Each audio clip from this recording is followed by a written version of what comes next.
Où en sommes-nous avec l'abandon de la pratique de l'esclavage par ascendance au Mali? La rédaction s'intéresse à la question, une pratique longtemps combattue par les organisations de défense des droits de l'homme. Le comité indépendant de suivi et évaluation des recommandations des Assises nationales de la refondation était en mission de restitution toute cette semaine dans les différentes régions. L'objectif de cette mission était de faire le point sur la mise en œuvre des recommandations des ANR. La chronique sportive avec Mohamed Kenouvi, ce sera en fin de journal. Ravi de vous retrouver. Bonsoir à toutes et à tous. Bienvenue aux informations. L'esclavage par ascendance est une vieille pratique enracinée dans les traditions et coutumes de certaines ethnies. Dans ces sociétés hiérarchisées marquées par l'existence de nombreuses castes, la pratique de l'esclavage a plusieurs impacts, dont la négation du droit de propriété. Paul Yapinguesson. Se perpétue une forme d'esclavage, appelée esclavage par ascendance. Il s'agit de l'assignation du statut d'esclave à une classe de personnes sous le prétexte que l'un de leurs ancêtres aurait été réduit en esclavage par le passé par des familles de l'élite locale. Cette pratique a contraint plusieurs milliers de personnes victimes du phénomène dans la région de Caille à trouver refuge à Bamako. L'association Temen milite depuis 2006 pour l'abandon des pratiques esclavagistes au Mali. Avec le parcours, le silence sur l'esclavage, on peut dire qu'aujourd'hui il est brisé au Mali. Il n'y a plus de complexe à parler d'esclavage. C'est qu'à travers tous les pays, en ce moment, on parle du combat contre l'esclavage. Beaucoup de victimes libérées, beaucoup de victimes réinsérées. Aujourd'hui, c'est très important à dire dans le bilan. L'article 4 de la Constitution du Mali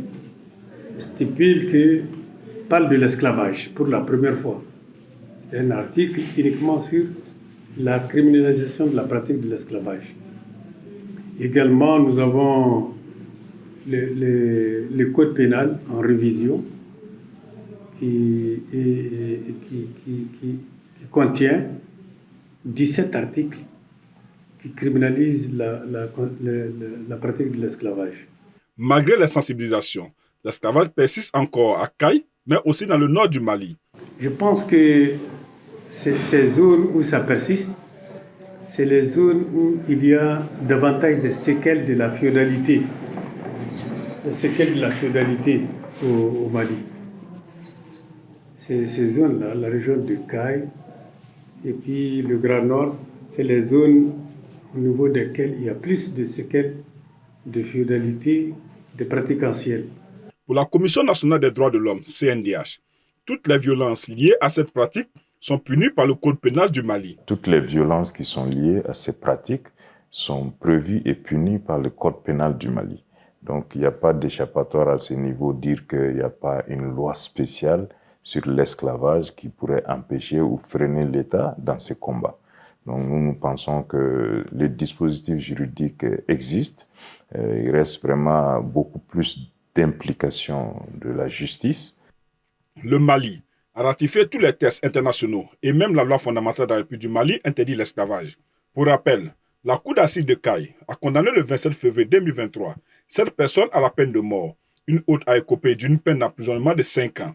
Ces personnes sont accusées de crimes liés à la pratique de l'esclavage par ascendance dans les régions de Caille, Kita et Nioro. Dans un communiqué conjoint, les ministres des Affaires étrangères de l'Alliance des États du Sahel dénoncent une ingérence de l'Union africaine dans les affaires internes des États. Pendant ce temps, le Burkina Faso accuse la Côte d'Ivoire et le Bénin de vouloir déstabiliser son pays. Aminata Keïta. Le communiqué conjoint date de ce jeudi 11 juillet. Dans celui-ci, les 3 ministres des Affaires étrangères de l'AES, à savoir Abdoulaye Diop du Mali, Karamoro Jean-Marie Traoré du Burkina Faso et Bakary Yahou Sangaré du Niger, désapprouvent et condamnent avec la dernière rigueur l'attitude contraire au devoir de réserve et à l'obligation d'impartialité due par un fonctionnaire de l'Union africaine.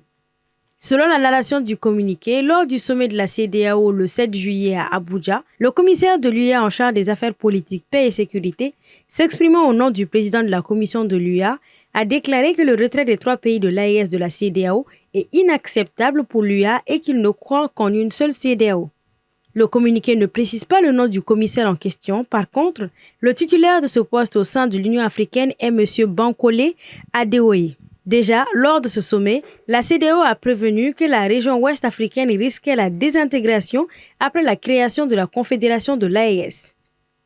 Pendant ce temps, le chef de l'État burkinabé, le capitaine Ibrahim Traoré, accuse ses voisins ivoiriens et béninois de vouloir déstabiliser son pays.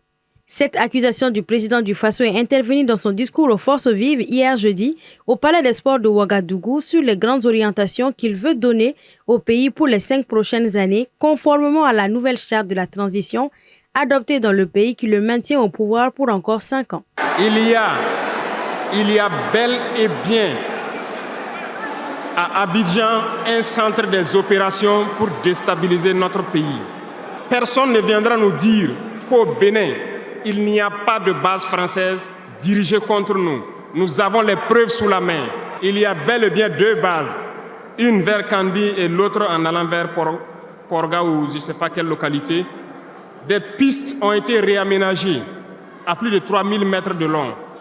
Des avions atterrissent. Les gens équipent et forment les terroristes là-bas. Nous avons des enregistrements audio d'agents français au Bénin là-bas qui se jouent les centres des opérations des terroristes. Ils montent les opérations avec eux. Ils les aident à se soigner. Ils font tout ce qu'il y a là-bas. Cette accusation du capitaine intervient dans un contexte de tensions diplomatiques croissantes en Afrique de l'Ouest. Le porte-parole du gouvernement béninois, Wilfried Léandre Yongbeji, a réagi sur sa page Facebook aux accusations du capitaine Traoré, affirmant, je cite, « Voilà que nos frères et voisins, pour des raisons de politique domestique, s'emploient à vouloir faire de nous la source de leurs problèmes. C'est une tendance pernicieuse venant de militaires qui connaissent ces camps et leur vocation.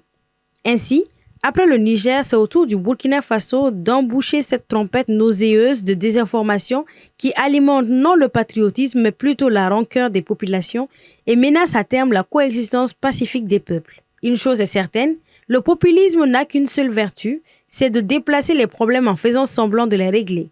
Tôt ou tard, les populations se rendront compte qu'elles ont été abusées. » Fin de citation. Il rajoute que le Bénin a mis en place depuis 2022 des petits camps militaires appelés bases opérationnelles avancées dans des communes frontalières du Burkina et du Niger pour contrer les attaques terroristes qui sont l'œuvre de personnes venant de ces 2 pays. Depuis l'annonce commune de leur retrait de l'organisation sous-régionale fin janvier 2024, le Burkina Faso, le Mali et le Niger, regroupés au sein de l'AES, ont tourné le dos à la CEDEAO. Mais cette dernière persiste dans un élan de dialogue dont l'issue semble compromise, tant les positions de part et d'autre paraissent irréconciliables. Commission ad hoc de facilitation, de médiation et de réconciliation, Conseil des sages, implication de présidents proches des transitions militaires. La CEDEAO aura essayé par plusieurs moyens de faire revenir les présidents Ibrahim Traoré, Assimi Goïta et Abdourahmane Tiani sur leur décision de quitter le bloc sous-régional, en vain.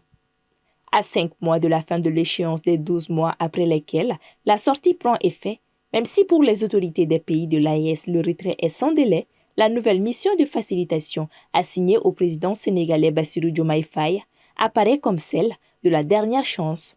Si le chef de l'État sénégalais est le bienvenu après des pouvoirs de transition, de par sa position neutre dans l'antagonisme qui oppose ces derniers aux dirigeants ouest-africains depuis leurs différentes prises de pouvoir, il n'en est en revanche pas certain que son message d'un retour dans la CEDEAO puisse passer dans ces 3 pays, désormais regroupés dans une confédération depuis le 6 juillet 2024.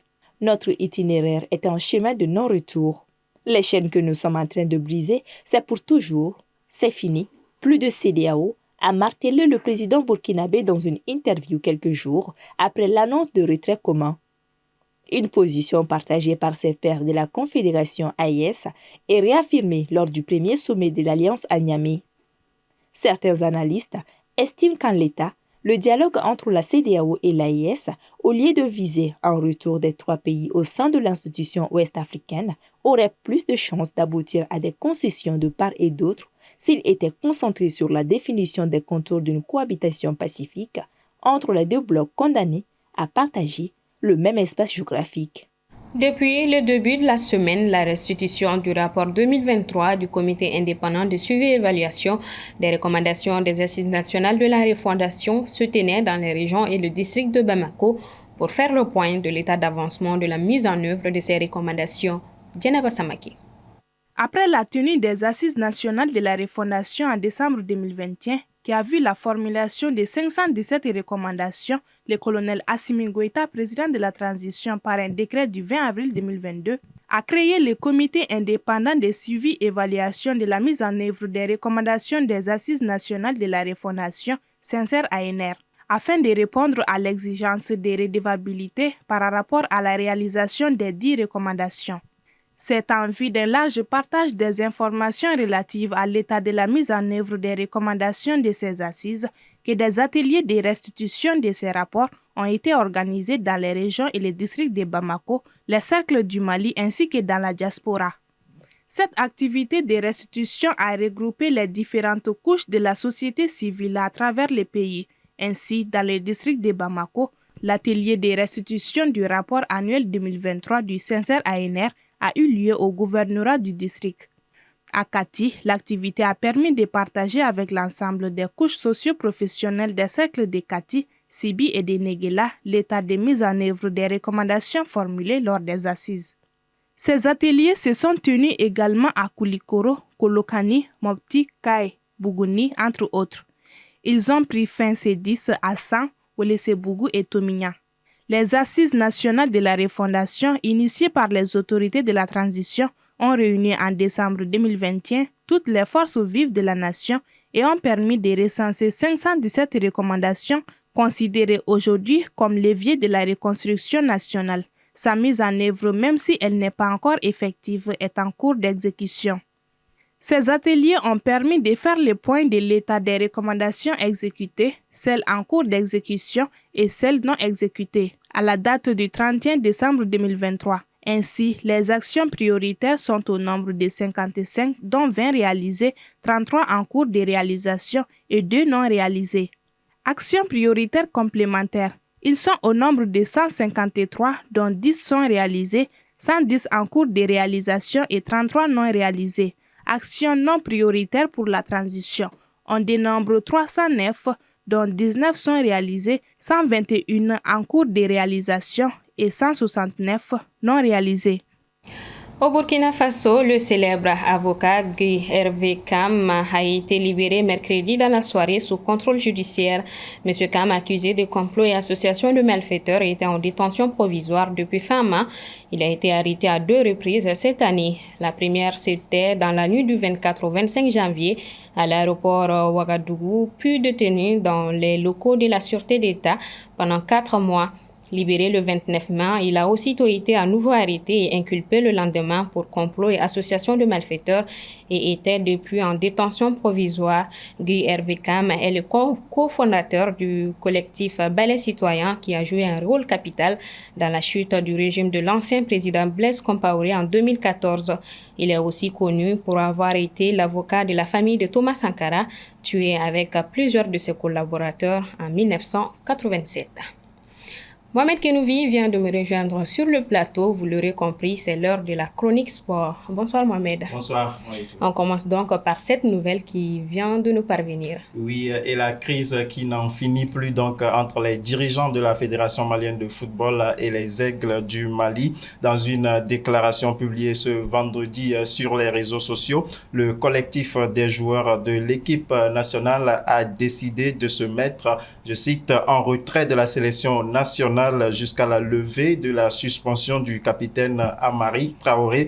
Fin de citation. Pour rappel, le capitaine des Aigles avait été suspendu à titre conservatoire par la FEMAFOOT fin juin après qu'il ait refusé d'honorer sa convocation pour explication devant le bureau exécutif de la FEMAFOOT. On parle à présent de la Coupe du Mali de football féminin, place au quart de finale. Oui, pour ces quarts de finale de la 9e édition de la Coupe du Mali de football féminin qui débute demain samedi. 3 rencontres sont prévues, donc toutes à 16h. L'AS Mandé sera opposé à l'entente sportive de Sirakoro Megetana au complexe sportif Kadiali Diawara. Du côté du terrain de l'AS SNJ, l'AS Police a rendez-vous avec l'AS Real de Bamako. Et à Sikasso, l'AS Momo de la ville offrira son hospitalité aux Amazones de la commune 5 du district de Bamako, détentrice en titre du trophée. À suivre dimanche, toujours à 16h au complexe sportif Kadiali Diawara, le dernier quart de finale qui mettra aux prises les Super Lions à l'USFAS. Coupe du monde féminine FIBA, cette fois-ci U17 2024. Les Aiglons entrent en lice ce dimanche. La Coupe du monde féminine de basketball FIBA U17 2024 démarre demain samedi 13 juillet au Mexique et se poursuivra jusqu'au 21 juillet prochain. Logé dans le groupe B aux côtés du pays hôte, le Mexique, de l'Italie et de la Nouvelle-Zélande, les Maliennes entreront en lice ce dimanche face aux Mexicaines. Le match prévu dans la salle Domo de la Feria à Léon débute à 2h30 GMT. Pour la suite de la compétition, le Mali sera opposé 24 heures plus tard, lundi donc à minuit, à l'Italie avant de terminer la phase de poule face à la Nouvelle-Zélande mardi 16 juillet prochain à 21h45 GMT. À noter que pour cette compétition, le Mali, octuple champion d'Afrique et détenteur du trophée continental, a pour objectif d'atteindre au moins les quarts de finale. Pour rappel, il y a 2 ans, le Mali avait déjà été le premier pays africain à atteindre le dernier carré de la Coupe du Monde. Ligue des champions et Coupe CAF, le Djoliba AC et le Stade malien fixés sur leurs adversaires. La Confédération africaine de football a procédé hier jeudi au Caire en Égypte au tirage au sort donc des tours préliminaires de la Ligue des champions et de la Coupe CAF 2024-2025 et tirage plutôt clément sur le papier pour les 2 représentants du Mali sur la scène continentale. En Ligue des champions, le Djoliba AC va affronter Red Star de la Centrafrique lors du premier tour préliminaire et sera opposé au second tour au vainqueur de la confrontation entre Deportivo Mongomo de la Guinée équatoriale et Asco de Kara du Togo. Quant au Stade malien en Coupe CAF, ils sont exemptés du premier tour préliminaire et vont se mesurer au deuxième tour au vainqueur de la confrontation entre Pénesville FC du Libéria et Fovu de Baham du Cameroun. Les matchs allés du premier tour préliminaire des 2 compétitions se disputeront du 16 au 18 août prochain, tandis que les matchs retour sont prévus du 23 au 25 août. La phase allée du deuxième tour préliminaire, quant à elle, se déroulera du 13 au 15 septembre et la phase retour est prévue du 20 au 22 septembre 2024. Et on termine avec l'actualité de Kylian Mbappé qui affole les ventes de maillots. Oui, en attendant la présentation de Kylian Mbappé prévue mardi prochain à 10h GMT au Santiago Bernabéu, les fans du Real Madrid peuvent déjà s'offrir son maillot. Depuis hier jeudi, la boutique officielle du club merengue a en effet commercialisé la tunique floquée du numéro 9 et du nom de la star française qui, malgré son euro raté avec les Bleus, déchaîne toujours les passions. Pour preuve, quelques heures seulement après la mise en vente, le maillot de Kylian Mbappé, vendu entre 120 et 180 euros, est déjà en rupture de stock du côté de Madrid. Alors que les maillots sont normalement envoyés aux clients sur une période de 3 jours, le Real Madrid annonce déjà des délais de 4 à 6 semaines pour se faire livrer le maillot du capitaine des Bleus. Kylian Mbappé, qui sera absent de la tournée américaine de pré-saison du Real Madrid, pourrait débuter sous ses nouvelles couleurs le 14 août prochain à l'occasion de la Super Coupe d'Europe contre l'Atalanta Bergame à Varsovie. Merci beaucoup Mohamed Kenoubi. On se dit à très bientôt. Inch'Allah. C'est ce qui referme ce 1945. Merci à vous de l'avoir suivi. Bon week-end à toutes et à tous.